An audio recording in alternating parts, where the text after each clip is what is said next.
Zvládneš si šetriť 200-250 eur mesačne? Áno. Dobre, nemusíš v podstate radikálne meniť svoj životný štýl a každý mesiac si odlož 250 eur u nejakého brokera, ktorý má nízke poplatky, možno rovné nule, a investuj týchto 250 eur do ETF na S&P 500, nepoužíva žiadneho sprostredkovateľa a každý mesiac tam len vlož tých 250 eur.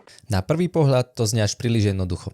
Veľa ľudí ani netuší, že čo je to broker. A ak už si to ľudia aj sami naštudujú, určite sa im hodí odborná rada, cez akého brokera je vhodné nakúpiť takýto fond. Na druhú stranu, mať len tento jeden fond v portfóliu sa nedá označiť za dostatočne dobrú dlhodobú stratégiu. Veď tento jeden fond ťahá len 7 najväčších firiem v Amerike a zbytok zaostáva. Preto je rozumné do portfólia zahrnúť ešte zástupcov stredných a malých spoločností. Takisto sa odporúča zahrnúť do portfólia aj iné krajiny, aby sme neboli príliš koncentrovaní na Ameriku. Rovnako je pre menej skúsených ľudí dôležité mať pri sebe človeka, ktorý vám bude oporou nie len pri tých dobrých časoch, ale aj keď sa portfólio nebude dariť. Z mojich skúseností je to dôležité najmä kvôli tomu, že ak tam budete mať viacej peňazí, vždy sa vám zíde odborná rada, pretože v zlých časoch ľudia majú tendenciu vyťahovať peniaze. Mať človeka, ktorý vám bude oporou aj v tých zlých časoch, je mimoriadne dôležité. Preto investujte rozumne a bystro.